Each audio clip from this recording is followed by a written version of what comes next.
Hey all, I'm Kenzie Cat. Thanks for coming. Today we're going to be playing this game. Sit back, relax, and try not to get too scared. We're doing it live on Twitch. Alright, cool. I did hear a noise, so obviously that is some sort of sound, which is good. That. Starred Cuisine. 19th century, somewhere in the countryside of Italy. Lasagna, Romagna. That doesn't make sense, does it?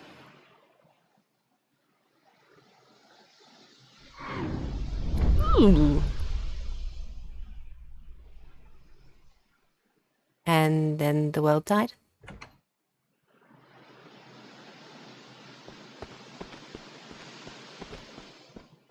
Alright. Great harm comes to those who let themselves be conquered by wine. Little by little, they grow nauseated by food and find nourishment almost entirely in drink. Thus, they degrade themselves in the eyes of the world, becoming ridiculous, dangerous, and beastly. From that guy. That fellow. Pellegrino. Oh, that's that water, isn't it? That really expensive water that just tastes like all other water. Costs like $1 gazillion a bottle.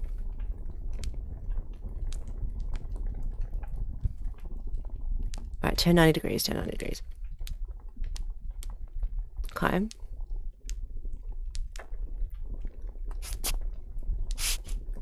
Add oil to the pan. La-da-dee-da, I'm making the food. Chop the onion, carrot, celery, and add them to pan. Welcome to Kenzie's cooking show. Doing it poorly. Yay!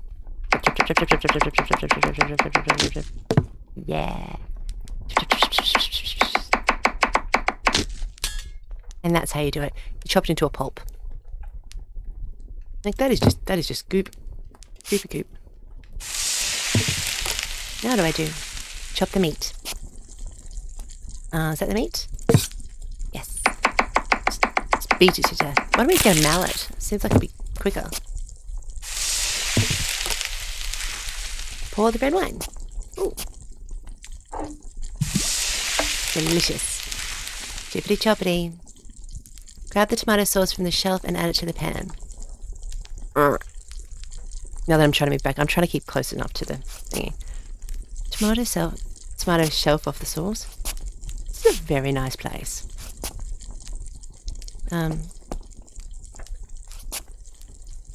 it? That looks it. Good. I'm Italian. Look at me. Place the tortellini in the pot. I know what things are. I can do the cooking thing. Write in notebook. I don't think we should do that. I think we should cook. Not go and write a soliloquy. No. So we are, okay. They say that curiosity is a dangerous trap, leading men to abyss from which you can never return. It is the same hypocritical world that claims not to care about food. It makes no civil or religious celebration without eventually spreading the tablecloth and trying to eat as heartily as possible. Therefore I say, always choose... Try that again. Therefore, I say always choose for your raw materials the finest goods, for these will make an impression. If this precious fruit, of who knows where origin, is as rare as I believe, it must cost as much or even more than truffles. Truffles are so overrated. But caution must be exercised, with hope and fervour. The hidden prayers already hold future sorrow. I am repulsed by witnessing, as they say, the desecration of God's grace. Yet indulgence and appetite are too great. You don't have to eat it. Whatever. Yeah. I just think it's fine. Like, I don't mind truffles. It's not that I don't like them. They're just totally overrated. You know, it's a fucking mushroom. There's mushroom for improvement. Ooh. And they don't make you see glitter. Can I turn now? No. Okay, we're just living in the glitter world. Glitterati. Meals like these make me feel like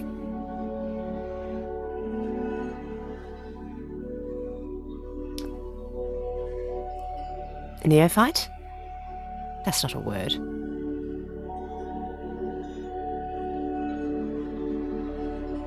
Neophyte is the only thing I can get from that. Meals like these make me feel like a neophyte in the kitchen and in the art of tasting. Not only the quality, but the sheer delight leaves me astounded and all my dreams fulfilled. That's a good meal. Its sauce blends with so many dishes, keeping such excellent company that it's worth the effort to satisfy every curiosity and rekindle the fire in the stoves to get back into the work and plunge like a deep sea diver. In search of the goodness and beauty I adore. I often say that one should only return to food when the stomach is persistently crying out for help. Yet I inherited the most unbridled, exotic existence from nature, at times nearly ruining my health and everything else. Moreover, if man neither craved food nor experienced sexual stimulation,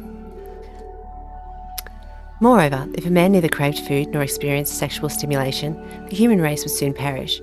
So here I am again, casseroles, pots, and lids.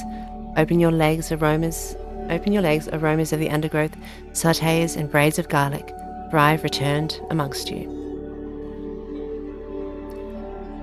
That's pornography. Oh, is it? Good. I have to Google that word. I mean, I can guess what it means, but I like to know. That is a very, I mean, that font too. Oof. This whole page is just sex. Alright, I'm in. Jack off over that letter. Joking. Erase that. Grab the onion, carrot, and celery from the shelf and add it into the pot. Must be the next day. I mean, he did say, sex and food. So maybe he's had that and now he wants some more. Or she. I shouldn't. Okay, we're not even cooking. Okay, we're just chucking them all in. Good. Add the oil to the pan. Can't do cooking without a little oil. A little oil? Whoa. Grab the onion, carrot, and celery from the shelf and chop them and add them to the pan.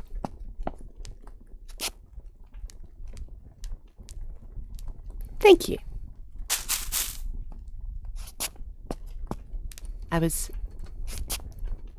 Yes.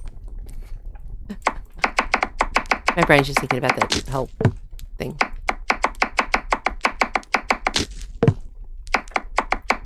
You really got to stop just destroying these vegetables. It's really upsetting.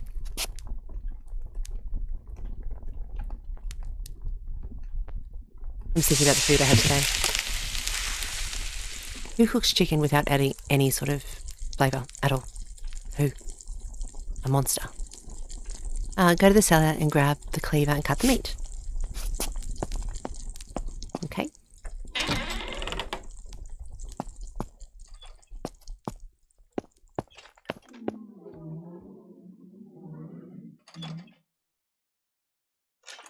It wasn't boiled even.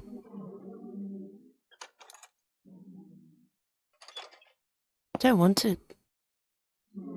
cut the alien. I'd like to save the alien if I can. Oh, the cleaver's sitting next to it. Hello there. Can I leave? You can't do that now.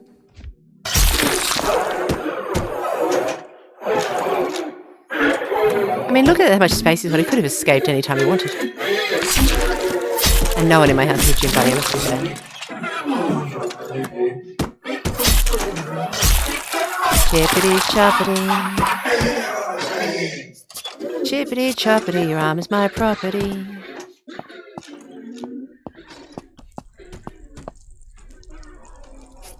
I'd want to close the door too. Oh, I haven't left enough yet.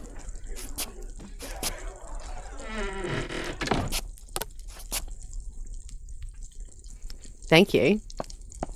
Didn't have to ask it any questions.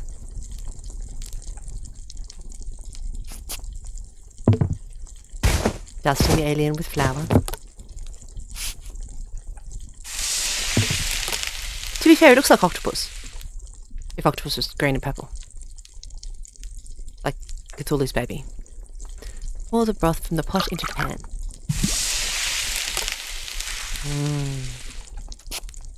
Cthulhu, baby.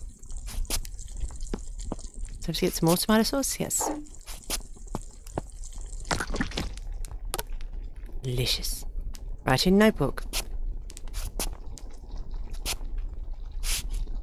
What am I doing with my life? I quiver in anticipation and can barely restrain my restless, twitching fingers that ceaselessly torment my beard, as if trying to spread the remnants of the flavour that had once passed through it. It is neither sweet, nor bitter, nor sour, nor salty. Perhaps it isn't even a flavour, not really. It's a sensation, an enchanting shiver that sneaks into my mouth and throat, something slimy and indefinable that leaves behind a brutal echo, an aftertaste that never fades. There's no way to describe it, but no words exist to define it. I feel like I might be reading pornography on food. Or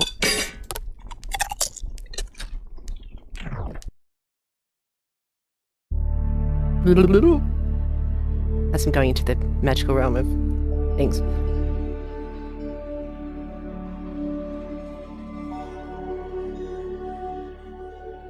It's not cool. It does, doesn't it?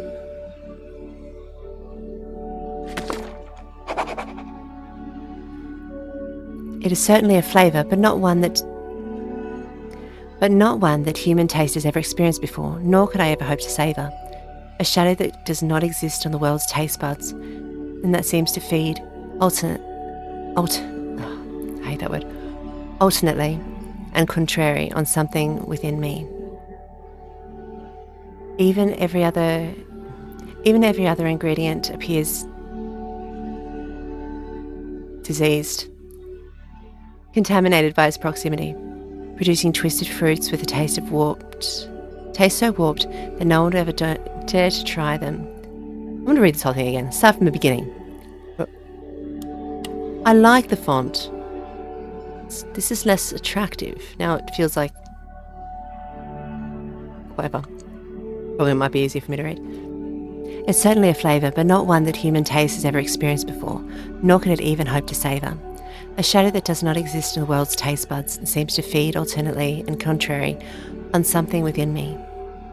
Even every other ingredient appears diseased, contaminated by its proximity, producing twisted fruits with a taste so warped that no one would dare try them, except those who, unbound by dogmas and chains imposed by traditional cuisine, claim for themselves a flavour that is not of this world. That's a long sentence. A long one.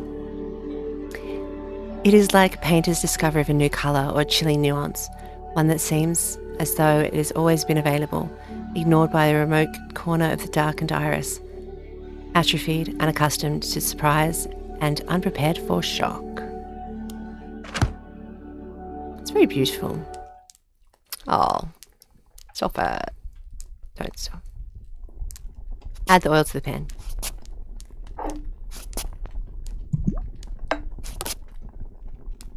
Chop an onion. Go and eat the alien. Like, why don't we just get a pizza, or we could make some soup. Like a nice pasta dish that doesn't include going to the cellar and grabbing a cleaver and cutting the meat. We could go vegetarian for a week, maybe. It's more like a drug than anything else, isn't it? It's not even food.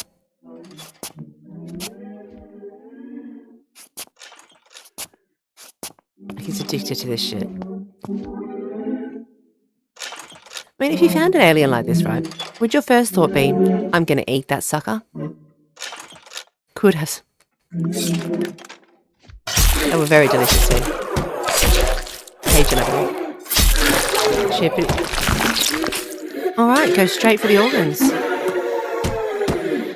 I'm sorry, we have just no chill.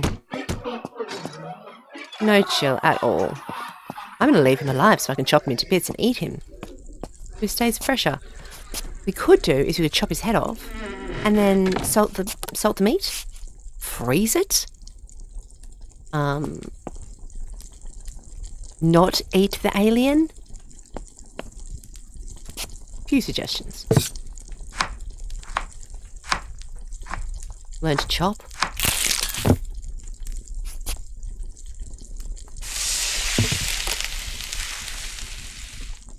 Oh no, I've got to go back to this. Okay, great. Get the red wine and white wine, sorry, and pour it into the pan. We couldn't have just done that before.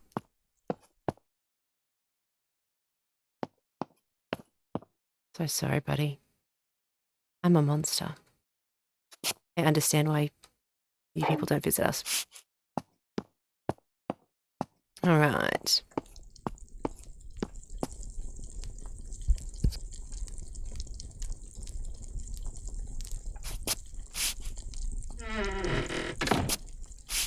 I had the greatest wine the other day. Oh my god, it tasted like perfume. Oh, perfume and flowers and happiness and dancing with virgins in the sun. It was just actually not virgins, they're boring. But you know what I mean. It was just divine. Add the broth to the pan.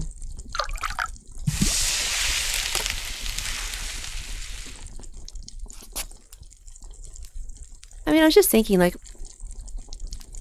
all of these recipes are very, very similar. They don't seem like very exciting recipes. What did we do beforehand, before we found this alien? Was this all we were eating? So then how can we talk about food like this? Once it was said that pottage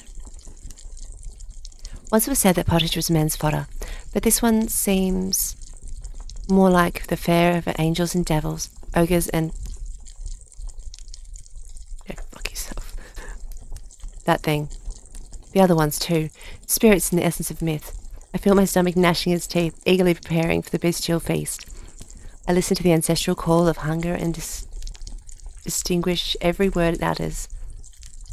Now the palate, now the colon, now even the bile itself, with its acidic tides, and still the shrieking taste buds singing their clear piercing notes.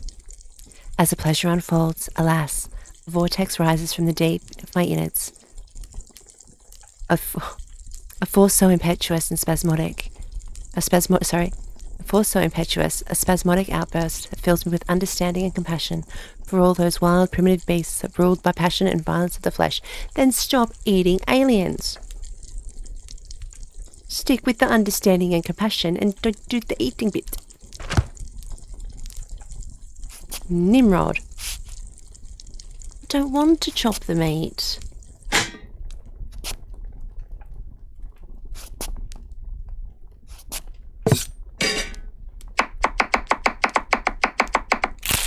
Chippity choppity. Grab the bread from the shelf and slice it. I shall.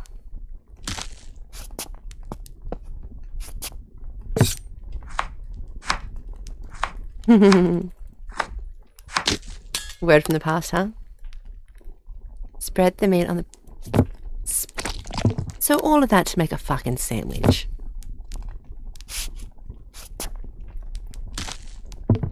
Just shreds, you say. Spread the meat, oh god. Oh no. I'm not gonna do it.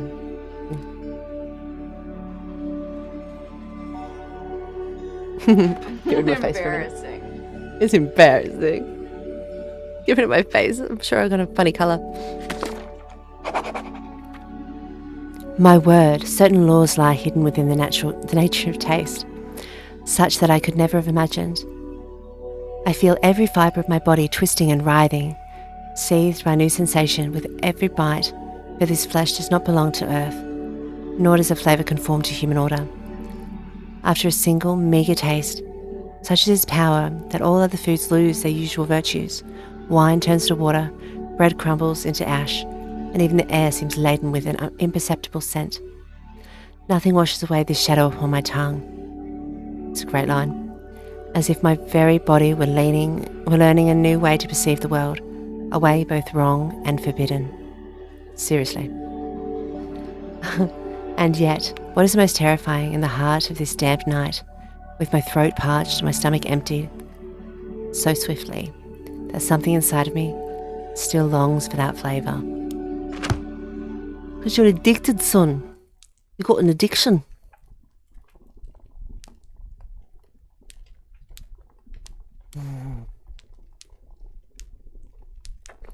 Just shreds, you say. Go to the cellar. Try that again. Go to the cellar, grab the cleaver and cut the meat. Don't want any of that. Down into the bowels. Oh no.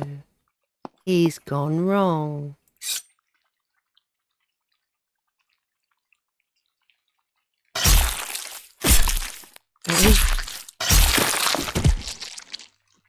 Is that... Everybody. Do you think that that's meant to be like grossness? He's lost his marbles. Bit ahead. That's what we're doing, we're just getting a bit ahead. Put the meat in the pot.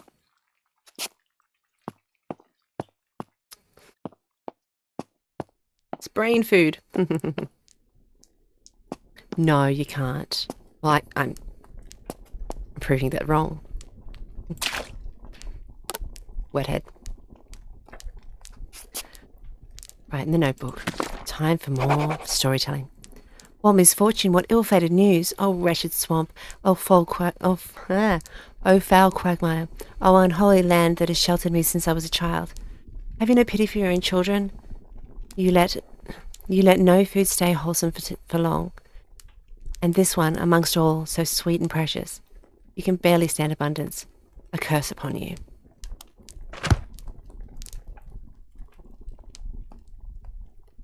What did you clip? I'll go to the cellar, grab an egg and place it in the bowl. I worry. That's good.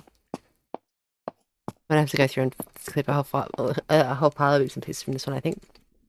Egg. That's what I have to say about an egg.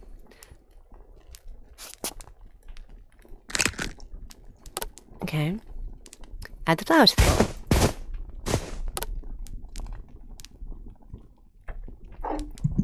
bowl. Oil. Little bit of boiled head.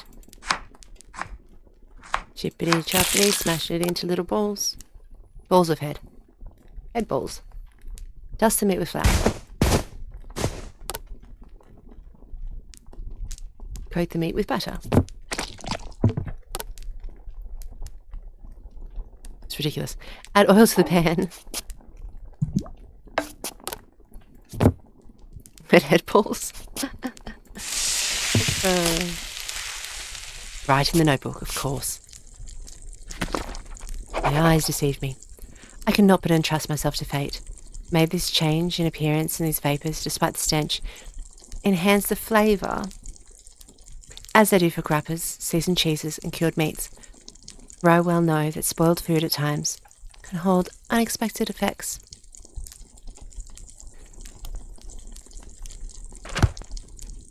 Let's eat some spoiled head. I'm not going to say anything else because everything else I think it's too much. Eat.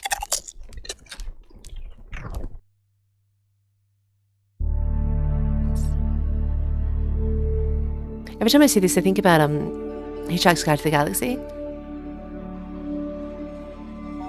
The Earth, the universe is really big. So, you know.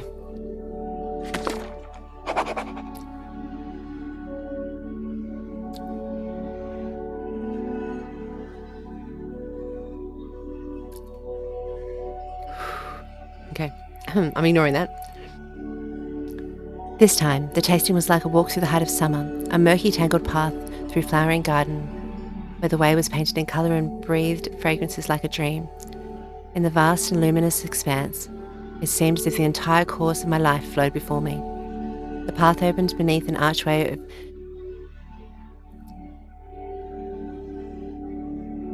dentate.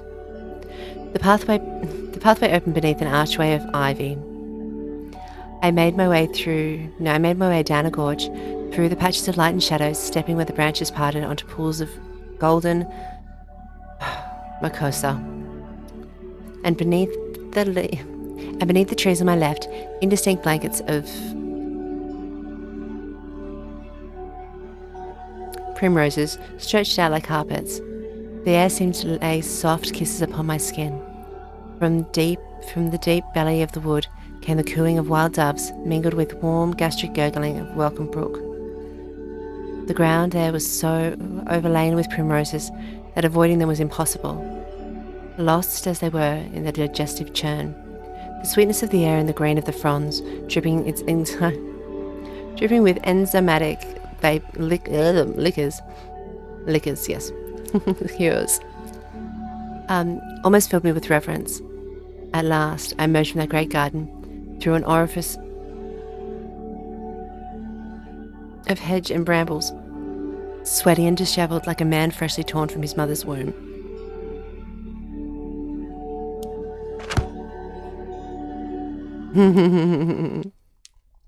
Barring Jill. But why? I don't know how funny which bit was. I wasn't there. Okay. Grab the cellar and take the cleaver to the... Go to the cellar, grab the cleaver and cut the meat. It is, isn't it? It's beautifully written in a very...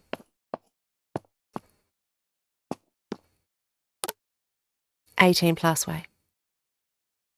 Oh no, he's turned into fairies that I can't eat. Life will never be the same. More meat, more meat. Maybe they'll come looking for him. In the end, it has left me alone. Yet a new energy surges within me, flowing from the top to the bottom, carried like a bolus deep into my most hidden bowels. I myself, it seems, am changed. It is the simplest explanation, and yet the wretchedest one. That's why I shouldn't. I've become part of this splendid existence, a link in the metabolic chain that always finds its final rest in the vilest of excretions. Thus, why shouldn't I have become a part of this splendid essence, a link in the metabolic chain that always finds its final resting place in the vilest of excretions?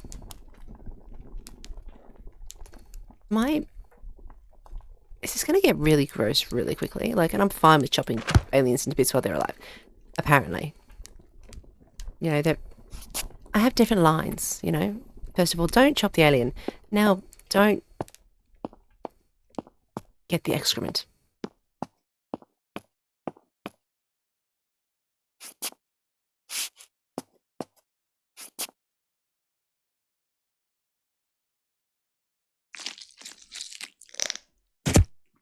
What is happening?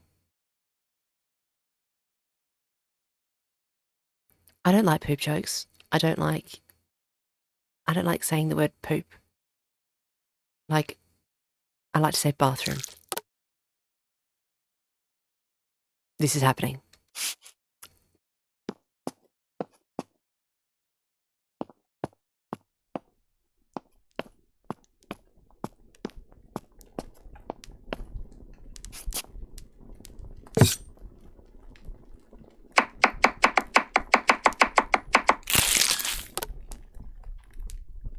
I have to look at the screen again, don't I?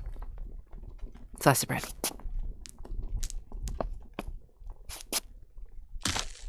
I was intending to just stare up at you guys the whole entire time.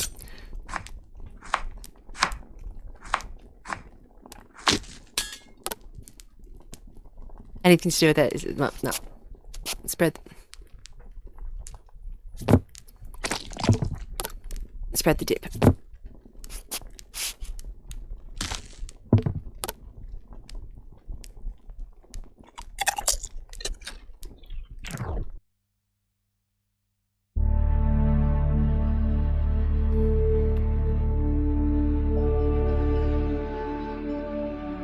It worked. In a more orangey, squiggly way. He was obsessed with colons, to be fair. He was talking about colons and bowels a lot, so makes sense. What a catastrophe. A sharp biting taste, filthy as a gutted rag. A faded memory of its once pristine purity, perhaps too diluted. The spirit of tastiness and delight has scattered along the way. Perhaps its graces and virtues have surrendered to the stomach, and from there to the flesh entirely. Nothing remains for me now but to surrender to one last attempt.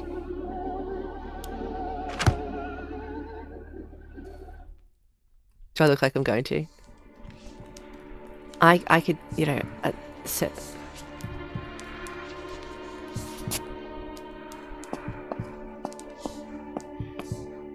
See, this is going to be fine. Oh, I can't yet. There's lines.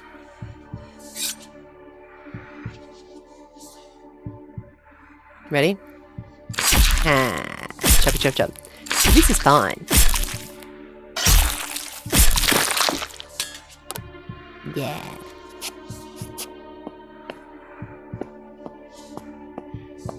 I would have gone this way, like way before I'd done the other thing. Even if I do die of blood loss, then again I wouldn't, because I know how to do stuff. What? That's all the...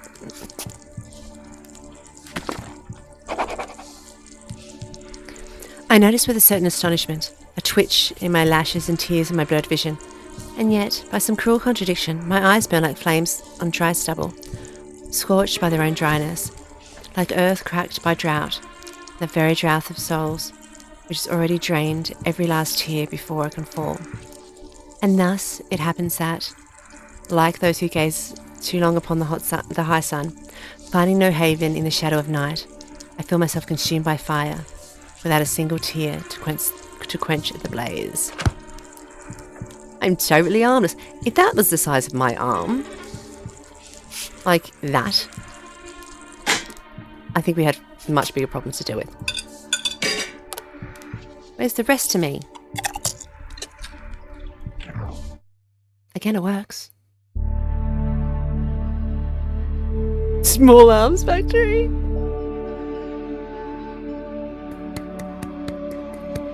You get an extra point for that. 100%.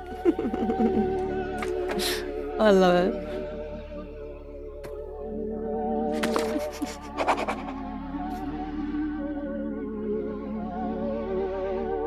I feel my vigour leaving me, yet I still breathe in the glory of the tasting. Little time remains, and I must make the most of it so that my final work may take shape. My final work of what? Eating aliens and whatnot? God, spirit or devil, whoever you are, grant me one last fateful taste. Grant me but a thread of oil over this tepid potage of my very life. My very life.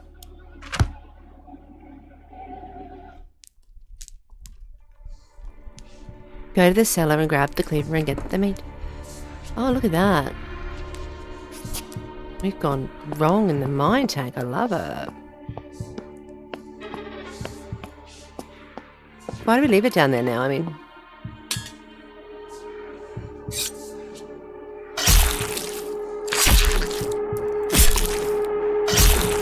aliens.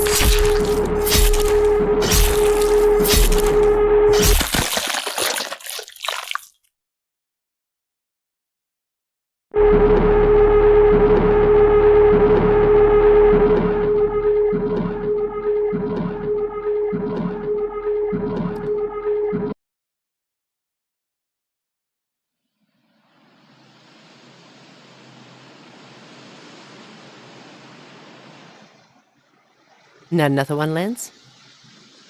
Creative for Spaghetti Invasion Jam. Thanks so much for making that. It was really cool. I'm pretty sure I said everything I needed to say in the playthrough. So, yeah, exactly. I don't know what he thought he was gonna. Maybe he thought, oh, I just wanted one more taste. He should. Instead of chippity chopping yourself, why don't you just get like a tourniquet, a little spoon. Do it for a long time.